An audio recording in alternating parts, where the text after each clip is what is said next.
Hai adik-adik semua, selamat datang. Kalian harus tetap bersemangat ya mengikuti sesi belajar seru hari ini bersama Kak Puji. Nah, kira-kira hari ini kita akan belajar apa ya? Ada yang tahu nggak ya? Hari ini kita akan belajar tentang bunyi. Apa aja yang akan kita bahas? Yang pertama ada teori bunyi. Yang kedua adalah rumus pemantulan bunyi. Gimana? Udah siap? Yuk semua siapin alat tulisnya. Bunyi. Bunyi adalah getaran yang merambat, maka disebut juga sebagai gelombang. Nah, bunyi ini merambat melalui suatu medium, makanya disebut dengan gelombang mekanik. Nah, bunyi ini merambatnya bisa melalui udara, air, dan gas.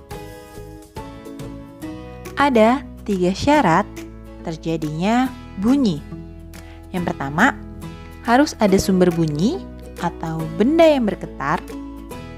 Yang kedua, medium untuk merambatnya. Yang ketiga, ada pendengar.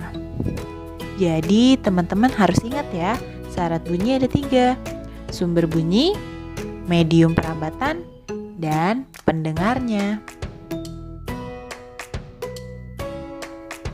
Teori bunyi menurut frekuensinya dibagi menjadi 3. Yang pertama ada infrasonik, yaitu frekuensi kurang dari 20 Hz, dan ini bisa didengar oleh paus biru, gajah, dan badak. Audiosonik, frekuensinya dari 20 sampai 20.000, bisa didengar manusia. Yang ketiga, ultrasonik, frekuensinya lebih dari 20.000. Bunyi ini hanya bisa didengar oleh kelelawar, lumba-lumba, anjing, dan ikan paus. Rumus dasar untuk menyelesaikan soal-soal bunyi mirip dengan rumus gelombang. Mengapa demikian? Hal ini disebabkan karena bunyi adalah suatu gelombang.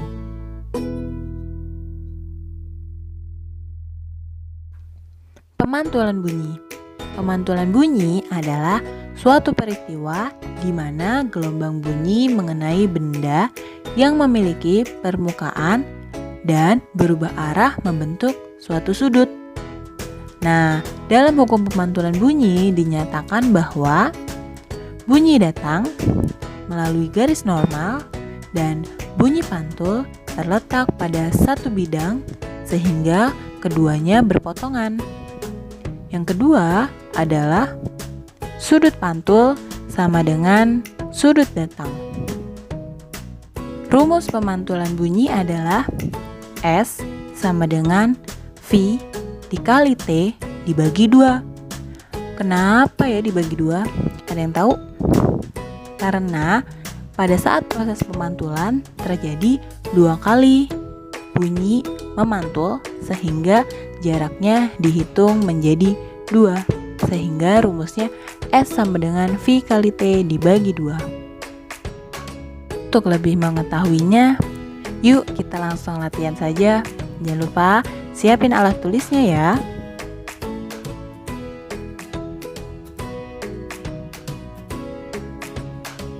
Sebuah kapal memancarkan gelombang sonar menuju dalam laut untuk mencari harta karun.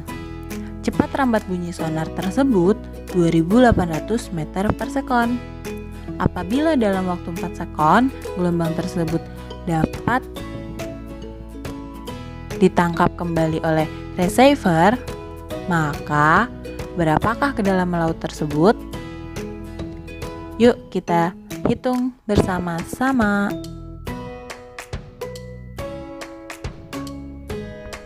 Diketahui V 2.800 meter per sekon dan T adalah 4 sekon.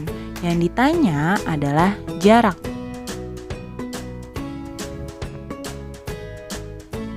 Maka kita tulis rumusnya.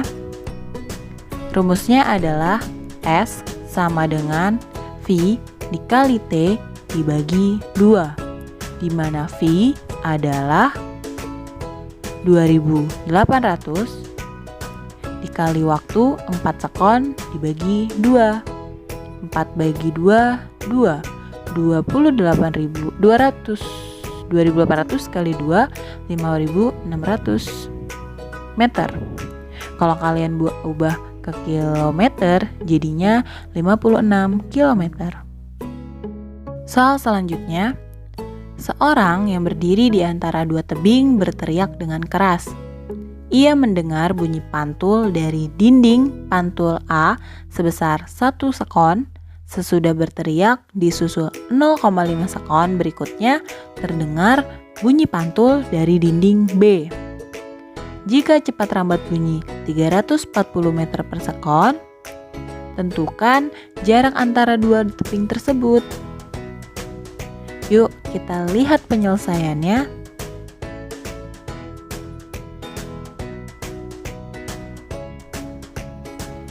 Seorang berdiri di antara dua tebing A dan tebing B, di mana suara terdengar dari tebing A 1 sekon dan dari setelahnya adalah 0,5. Nah, kenapa saya tulis 1,5? Karena dia bilang setelah 1 sekon bunyi, maka terdengar 0,5 sekon selanjutnya. Maka 1,5. Nah, kita tulis aja rumusnya. S sama dengan V kali T bagi 2. Karena ini adalah jarak dua tebing, maka kita hitung dua jaraknya yang masing-masing disebutkan adalah S total sama dengan jarak tebing A plus jarak tebing B. Semuanya masuk ke rumus V kali T A bagi 2 ditambah V kali TB bagi 2. Nah, V per 2 saya gabungin, terus TA dan TB ditambah. Kita masukkan aja angkanya. V-nya adalah 340 dibagi 2 dengan waktu tebing pertama adalah 1 sekon, tebing kedua adalah 1,5 sekon. 340 dibagi 2, 170 dikali 2,5. Jawabannya adalah 425 meter. Gimana? Mudah kan?